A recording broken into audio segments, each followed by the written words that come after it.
While Apple has abandoned its decade-long efforts to build an electrical car, its Chinese competitor, smartphone maker Xiaomi, just launched a super fancy one, Xiaomi SU7. This car has caused quite a stir in China and overseas, especially in the Chinese market. It was said that within just 30 minutes, it had secured 50,000 pre-orders, and the figure increased to nearly 90,000 in just 24 hours. Does this mean that China will achieve another so-called overtaking in the corners in the EV industry? What is the connection between this and the so-called concept of new quality productivity that Xi Jinping has been emphasizing a lot lately? Let's discuss this today. On March 28th, Xiaomi launched its first EV car. Orders exceeded 10,000 in 4 minutes, and the hot sales are still going on. Xiaomi has asked its suppliers to increase production capacity to 10,000 units per month. Some people say that this is a great success for Xiaomi. It reflects the increasing maturity of China's new energy vehicle industry and the significant cost effectiveness advantage of Chinese manufacturing. This is seen as a disruptive force in the entire industry. In the future global electrical vehicle market, China will be in a very advantageous position, etc. As we all know, the CCP's economy is deteriorating after being sanctioned by the US on science and technology. In this situation, Xi Jinping has proposed a concept of new quality productivity. Although many official articles have been written to explain what new quality productivity is, not many people understand what it actually means. In one of his speeches, Xi Jinping said, actively cultivate strategic emerging industries such as new energy, new materials, advanced manufacturing, electronic information, etc., and future industries to accelerate the formation of new quality productive forces and enhance the new momentum of development. So, according to Xi, electrical cars related to new energy should probably also fall into the category of new quality productivity. Let's take a look at a speech made by Lei Jun, chairman of Xiaomi, at the launch event. 好，最后我们定价多少钱呢？21.59万。He said, how much did we price it? At the end, 215,900 yuan.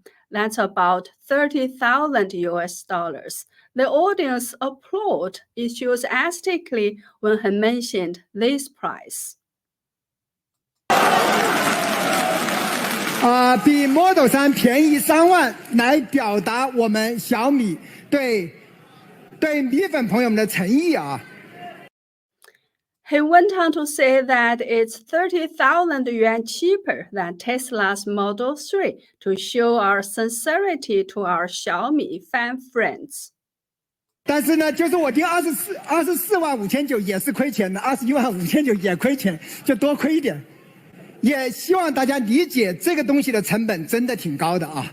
这个我希望呢，大家能理解和支持小米。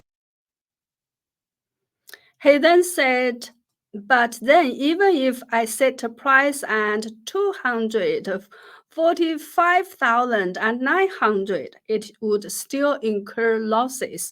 And 215,900, we would also lose money, just a bit more losses. I hope everyone understands that the cost of this product is really high. I hope everyone can understand and support Xiaomi. Let's look at this picture. This is a subsidy promotion card issued by a car dealer saying that there is a subsidy for buying Xiaomi's SU7 with a subsidy of 1,000 yuan for the first 50 buyers and 500 yuan for the first 300 people. If Xiaomi is losing money for making cars, why do they produce them vigorously? Of course, this is because of government subsidies. This is not unrelated to the CCP's desire to overtake on a curve in the electrical vehicle industry. Overtake on a curve or 弯道超车 in Chinese can also be translated as bending the rules to gain an advantage. It is one of the CCP's favorite terms when describing how the CCP wants to catch up and surpass other countries without much real effort by bending the rules to gain an advantage. According to Beijing Daily, Lei Jun said that as a smartphone maker, Xiaomi has managed to cross-industrialize and produce electrical vehicle in just 3 years. This would not have been possible without the strong support of the Beijing government.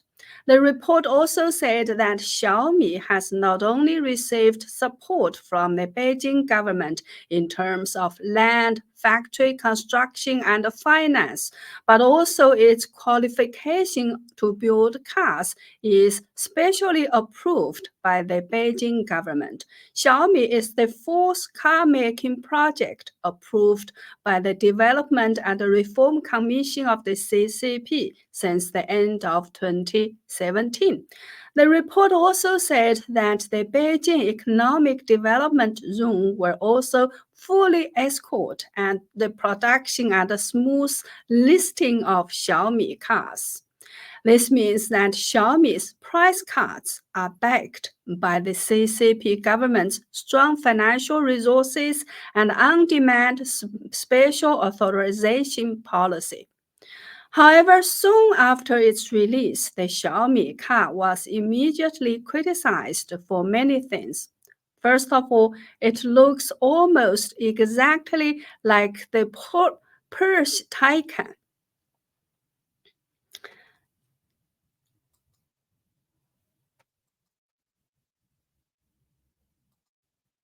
Sorry.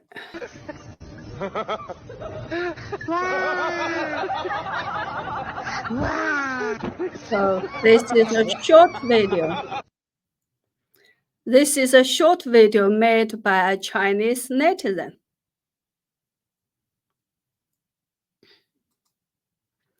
And then take a look at these still images.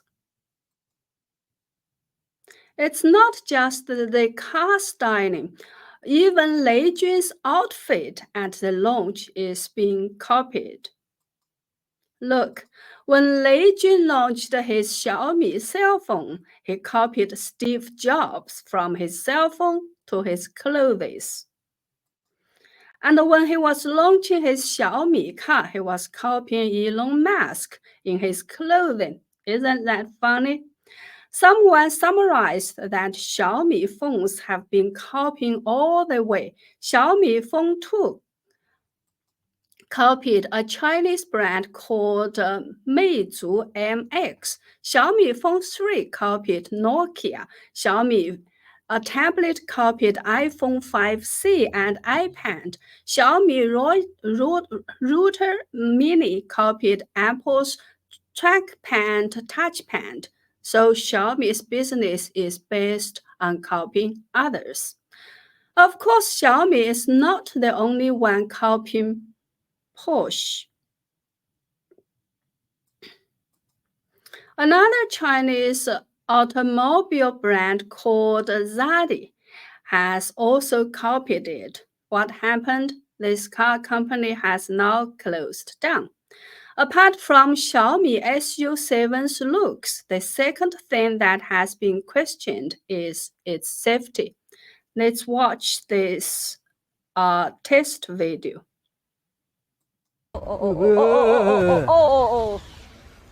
哎呀，来了，130，看一下，大家想看的啊，这实际上属于高速的，是的。This is a test video posted by a guy in China called Can't Know It All.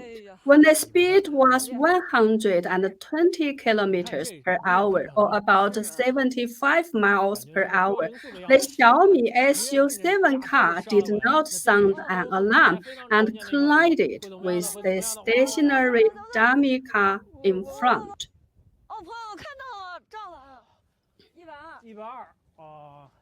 来，我们听一下现场的反馈啊。我要听一下现场的反馈。现在一不刹就停不住了。So after that, they tested a Tesla Model 3, which automatically slowed down and stopped at 130 kilometers per hour, or about 81 miles per hour. 这儿已经开始了。减了。哦。明显减了。啊？减速。哇塞，溜得好远。OK，120，就是一个。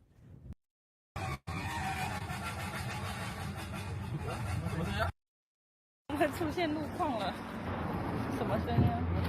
滴水了。 This is a video recorded by several Chinese.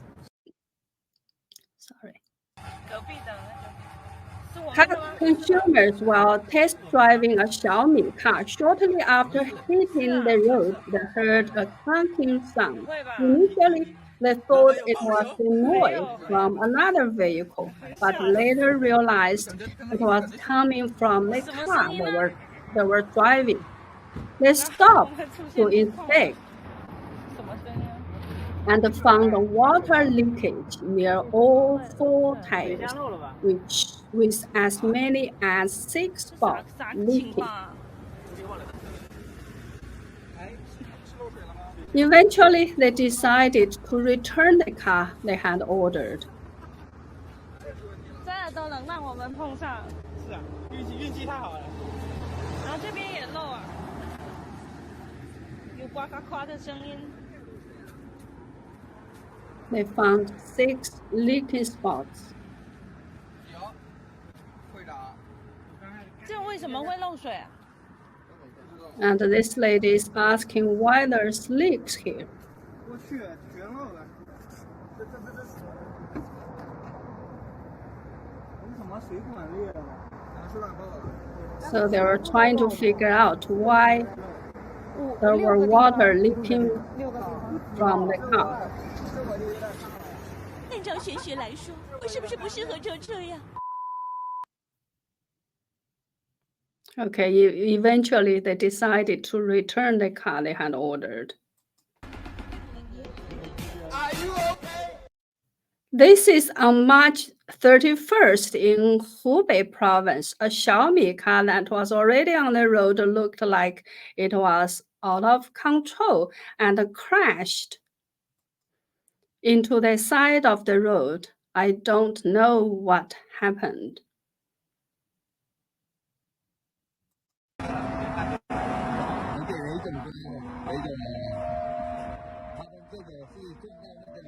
This is from March 29th in Xiamen City, where a Xiaomi SU7 test drive resulted in a tire bursting after hitting the roadside.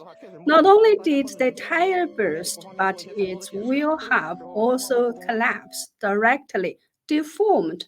Can you see the deformation inside this yellow circle? 年轻人还是要有年轻人的魄力，敢想敢干最重要，不要听人家这个建议那个建议。 This is a child who saw the advertisement claiming that the Xiaomi car's trunk lid has an anti-pinch hand function, so he decided to try it out. Result, his little hand got pinched, leaving 2 small holes.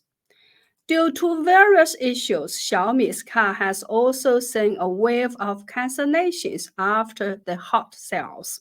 According to a report by Security Times, more than 200 customers who placed orders complained online that they could not get back the 5,000 yuan deposit within the 7-day cooling off period.